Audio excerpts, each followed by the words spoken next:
où je vais avoir mal. Donc ça tombe bien, les endroits où j'ai mal. Donc, je me suis dit, mais c'est pour ça que j'ai mal, c'est pour que je trouve les solutions pour... Voilà, il n'y a pas de hasard. Donc là, il se trouve depuis plusieurs... Cobaye soi-même. Voilà, c'est ça. Donc là, en ce moment, j'ai un magnifique terrain d'expérimentation. J'ai un tennis elbow, j'ai une douleur au coude. On appelle ça une épicondylite.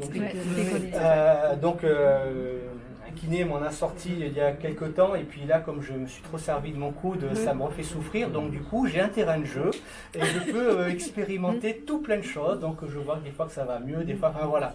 Donc, mais en tout cas, ce que je mesure effectivement, et là c'est assez clair, c'est qu'avec ces patchs, si j'utilise l'acide aminé de la glycine, donc c'est un acide aminé qui est connu pour lutter contre les problématiques qui est anti-inflammatoire. Donc en fait c'est très utilisé dans le monde sportif. Vraiment les gens vont le... Sinon tu vas voir un fasciathérapeute, ça marche bien hein, aussi. Ouais. C'est efficace. Hein. Non mais qu'on le laisse alors, tu sais la glycine. Alors la glycine, voilà. Je vais la mélanger avec de l'eau. Je vais en mettre quelques gouttes sur mon pansement. Et puis je vais le mettre sur les méridiens qui normalement on est supposé stimuler quand on va avoir ces problèmes d'épicondylite. Donc ça va être soit directement sur le nerf, puis après ici, et puis après ici.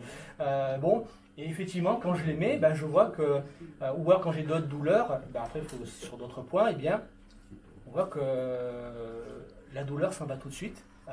C'est instantané et puis après l'inflammation s'enlève, voilà. Donc c'est vrai que là du coup mes patchs eux ne génèrent pas d'ondes scalaires, finalement c'est mon corps qui en génère, mais par contre je vais envoyer l'information à mon corps de cet acide aminé. Alors il se trouve que les acides aminés finalement ils vont réagir avec ce que va émettre le corps, donc avec les les rayonnements infrarouges et puis avec tout ce qui s'ensuit, et donc ils vont certainement agir un petit peu comme un miroir, ils vont renvoyer l'information. Alors on est un petit peu dans l'histoire de l'homéopathie, donc on envoie l'information de notre glycine anti-inflammatoire juste à la porte d'entrée qui va bien, et du coup le corps reçoit l'info et du coup c'est comme s'il en avait pris. Voilà. Alors évidemment, je me suis dit, tiens, sur mes patchs, je vais y mettre des petites étiquettes, on va voir comment ça marche. Donc j'essaie encore des trucs. Voilà, donc c'est vrai que c'est un terrain de jeu qui est intéressant. Tu utilises la glycine comme acide aminé ou tu en as utilisé d'autres? J'en ai utilisé beaucoup d'autres. On a utilisé le tryptophane. Oui, le tryptophane. Alors tryptophane, tout ça, tu as fait avec la taurine par exemple? Oui, alors la taurine, là j'en souviens plus parce que j'ai mes notes là-dessus. La taurine, je crois que c'est bien pour la régénération. Pour l'énergie. J'avais pas mal regardé justement. C'est inflammatoire et stress. Ouais, d'accord. Ils ont trouvé la taurine à la dernière guerre au Golfe. Ouais. Mais les soldats, quand ils rentraient, ils étaient pleins de courbatures. Ouais. Ils ont refilé de la taurine et le lendemain, ils n'avaient plus rien. D'accord. C'est un acide aminé aussi? C'est un acide aminé. En fait, il faut savoir qu'il y a une vingtaine d'acides aminés qui sont essentiels. Donc c'est des acides aminés que le corps ne peut pas générer, donc il en a, il faut y en donner parce que voilà.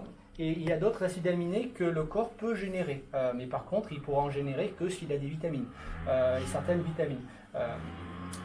Oui, il y a le tryptophane. Alors je sais que j'avais fait également des patchs. Alors, je m'étais basé sur un brevet d'un système, on va dire, commercial américain de patch, ça s'appelle LifeWave. Bon. Tu connais? Oui, voilà. Et j'ai refait des LifeWave. On y était. Voilà. Et ça marche super bien. Avant, j'en ai acheté tout plein. Maintenant, je m'en fabrique. Ah ouais? Ouais. Et alors là. Comment c'est fait? C'est informé alors? Ouais, voilà. En fait. C'est quoi ça? LifeWave. En fait, alors moi, le premier que j'ai fait, et c'est celui qui marche tout de suite, c'est l'IceWave. L'IceWave, c'est contre la douleur. Ouais. J'ai une douleur, j'ai mal au ventre. Alors j'ai mal au ventre, comment je fais? L'IceWave, en fait, il y a deux patchs. Donc il y a un plus et un moins. Il y en a un, je sais, c'est pas du tryptophane, je sais plus. Enfin, il y a un acide aminé justement qui est lié à la douleur, enfin qui pourra améliorer la douleur. Et l'autre, en fait, en allant voir sur le brevet, qu'est-ce qu'il y a? En fait, il explique que il y a du glucose et il y a du miel. Bon, alors moi, j'ai pris un bon miel des Cévennes.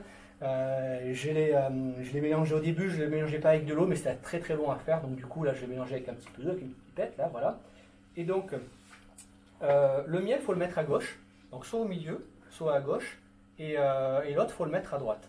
Et en fait, si j'ai mal au ventre, alors évidemment, il y a plusieurs façons de travailler. Soit on va encadrer la douleur. Donc, mettons, je mets mon blanc acide aminé ici et mon autre ici. Ou alors, après, je vais pouvoir travailler où je mets, alors je ne sais plus lequel, il y en a un que je mets sous la douleur et l'autre, je vais mettre sur le méridien qui est lié à la douleur. Après la sortie du méridien. Et là, en fait, quand on essaie ces patchs, on a la douleur, on n'en peut plus, etc. On met le truc, voilà, plus de douleur. Et en fait, c'est tellement saisissant qu'on se dit, mais... alors, des fois, quand on a très très mal, on sent qu'on a moins mal, ou alors que la douleur s'est déplacée. Souvent, ça fait ça quand on a mal à la tête et tout. J'ai mal à la tête, je mets là. Ah ben ça va. Ah, par contre, maintenant j'ai mal là. Du coup, on va remettre là, voilà. Donc, c'est vrai que c'est... Et en fait, moi, c'est la toute première chose qui m'a intéressé, qui m'a mené après vers les recherches de Lakowski, etc. Parce que je me suis dit, ça vient d'où? Comment ça se passe? Comment on peut arriver à refaire ça? Puis bon, les patchs Life sont très chers. Puis dès qu'on commence à en consommer, c'est vrai que voilà. Et je me suis dit, bah, tiens, j'aimerais bien pouvoir arriver à en refaire. Et du coup, je les ai refaits. Je suis trop content. Mais en fait, je ne peux pas communiquer là-dessus parce que finalement, soit on ne va pas me croire, soit on ne va pas vouloir essayer. Alors les quelques personnes autour de moi qui avaient des douleurs, j'aurais fait essayer. Ah ben ouais, ça marche. Ah ben voilà, tu veux pas t'en faire? Ah ben non, je prends une aspirine, c'est plus facile. Bon voilà. Ah bah oui, De faire courage. De glutation. Glutation, oui, en fait c'est l'acide aminé glutamine. En fait, dans la plupart des patchs, en fait, il y a le nom de l'acide aminé qui est dedans. Et finalement, en faisant une petite recherche et en allant voir que font tel et tel acide aminé, ben, finalement on arrive à recomposer les patchs. Puis ils en ont fait un, le X39. J'imagine qu'il y a 39 acides aminés. Moi, je travaille avec 9 acides aminés. Je les ai mis tous ensemble. Après, j'ai mis plein de trucs avec, de l'eau de Quinton, etc. Je me dis, avec ça va envoyer, quoi. Voilà. Mais bon, tout ça, en fait... Ça améliore la vue, hein. Ouais. Celui du glutation, ça améliore énormément la vue. D'accord, ok. Ouais, mais ça détoxine. Ouais. T'as la peau douce de suite. Ouais. Hein. Dans l'air D'accord. qui suit, hein, c'est Ouais. détoxine. Ça y est, pas grand chose qui agisse. 8 heures. C'est pour ça qu'il en faut pas mal. Ouais. En fait, en principe, un patch LifeWave, il est supposé marcher 12 heures. Alors, pourquoi il marche 12 heures? Est-ce qu'il y en a un certain nombre et après ça marche plus? Enfin, je sais pas. Moi, ce que je fais, je ne saurais pas dire combien de temps ça marche. Bon, en fait, j'ai pas lésiné sur le sous-dosage, donc alors après, est-ce que ça marche mieux quand c'est sous-dosé? Je sais pas. C'est assez difficile d'arriver à prouver, mais c'est vrai que là où on le sent bien, c'est par rapport à la douleur. J'ai mal, je le mets, j'ai plus mal. Et c'est vrai que là, tout de suite, c'est quand même assez saisissant. Et là, pour le sommeil aussi, où c'est vrai que ça marche bien. Alors, c'est vrai que quand on va travailler sur des circuits ou des méridiens qui sont toujours les mêmes, finalement, on va un petit peu les user, ça va moins servir. Donc, c'est vrai qu'il va falloir après un petit peu changer la façon de procéder pour que ça marche mieux, je pense. Voilà. Donc du coup, ça n'agit pas sur la cause, ça n'agit que sur le symptôme. Oui, ouais. Et il s'est passé quelque chose sur LifeWave, c'est que nous on y était. Ouais. 2 ans après, les mêmes patchs énergie par exemple, Ouais. ben, ils ne fonctionnaient plus. On a supposé que comme la Terre avait bougé, changé d'énergie, Ouais. ben, la fréquence qu'ils avaient utilisée, je ne sais quoi, Mhm. il y avait quelque chose qui s'est passé dans ces Ouais. patchs qui était plus aussi efficace qu'avant. D'accord. Ouais. Du coup, il y en a pas qui ont arrêté. Quoi. Ah ouais. Et après, ils sont repartis. Ils en ont fait d'autres. Ah oui. Peut-être différemment, avec d'autres méthodes. Ouais. Il y a eu un truc sur la fréquence, sur l'énergie de la Terre, un truc comme ça. Ouais. Alors c'est vrai que cet aspect énergie de la Terre, là, c'est vrai que je m'y suis intéressé, puis je me suis dit, bon, alors, fréquence fondamentale Schumann, donc 7,83 Hz, bon, la fréquence monte, la fréquence descend, pourquoi, comment on peut le mesurer? Je me suis posé la question, est-ce que il y a forcément des gens qui doivent le mesurer, mais après moi c'est mon côté un peu scientifique, je me dis quand même, c'est quand même pas compliqué d'avoir des instruments et de voir quelle est la fréquence de la Terre. Alors j'ai cherché, j'ai pas eu trop de mal à trouver, où en fait il y a un citrus, alors je vous l'ai mis de côté là, c'est lui, Alors lui, il est super.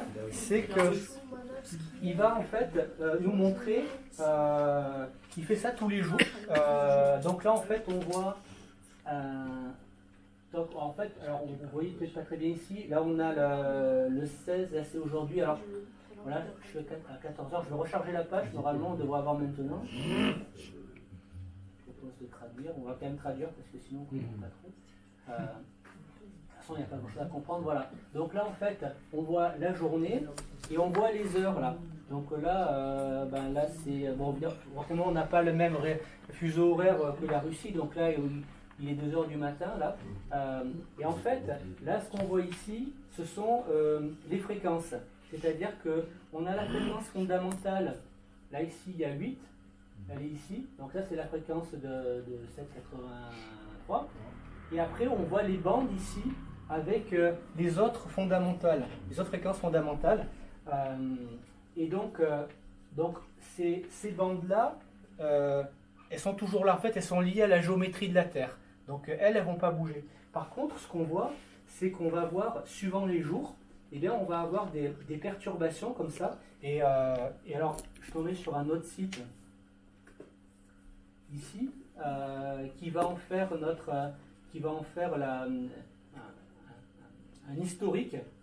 Alors, lui, il va nous dire, tiens, voilà, aujourd'hui, on était à 60 Hz. Alors, je ne sais pas comment il calcule ça, s'il fait une espèce de moyenne, tout ça. Bon, mais alors, c'est vrai que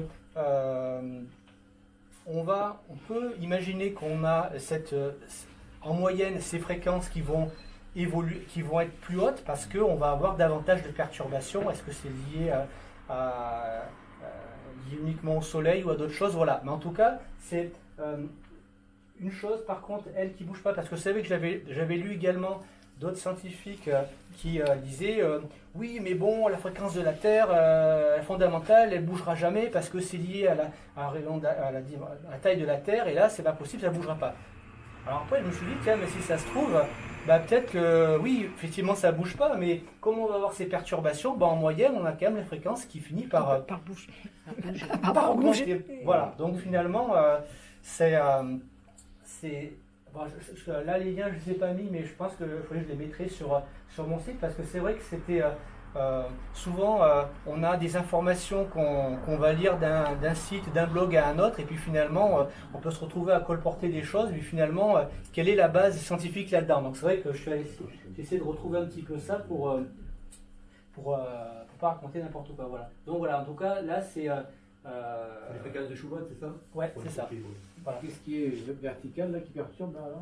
Alors, oui, alors là en fait ce qu'on voit ici, en fait au plus ça va être, au plus il va y avoir de blanc, au plus il va y avoir des perturbations. Et c'est vrai qu'il y a sur l'autre site, il montrait une journée où en fait ça avait été terrible. Alors je vais chercher dans mes notes, mais alors après là, je commence un petit peu à digresser. Mais oui, il est tombé sur un jour où en fait c'était assez terrible. Je crois que c'était ça. Peut-être ça, ou alors c'était ça.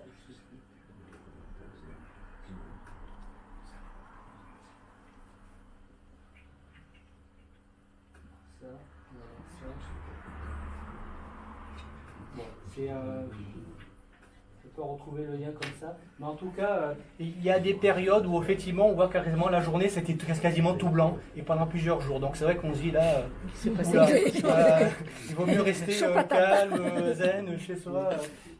Et c'est quoi qui perturberait ça d'après toi? Je sais pas. Les ondes solaires. On peut imaginer effectivement que c'est les ondes, a priori, Rayonnement solaire. en dehors des tempêtes solaires, qu'est-ce que ça peut être d'autre? C'est le centre de la galaxie, la rotation va changer. Ouais. Ah oui. Et lui, il influe le Soleil qui influe la Terre. D'accord, ok, ouais. Oui, ça a du sens. De toute façon,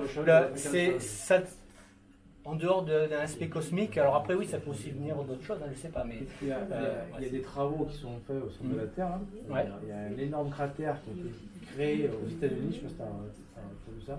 Ah non, moi je me dis pas. À force de creuser, à force de faire des gaz de schiste, je ne sais quoi, aux États-Unis, ils ont créé un énorme cratère. Ah oui. C'est une énorme entraille dans la Terre. Ouais. Et à force d'aller perturber le cœur, Mhm. peut-être aussi que perturbe. Ouais. le Après, sang. c'est vrai qu'on peut aussi imaginer en disant, mettons, nos vibrations changent et peut-être qu'aussi il y a un effet un petit peu comme le réchauffement climatique où on va nous-mêmes influer sur la vibration de la Terre. Enfin, on peut faire beaucoup d'hypothèses. Hein. Voilà. Mais en tout cas, effectivement, on voit de temps en temps qu'il y a des pics et en tout cas, c'est des choses qui peuvent se retrouver. Alors, c'est vrai que du coup, on peut aussi se dire, tiens, si je sens que il y a une période justement que je juge, on va dire, pas bonne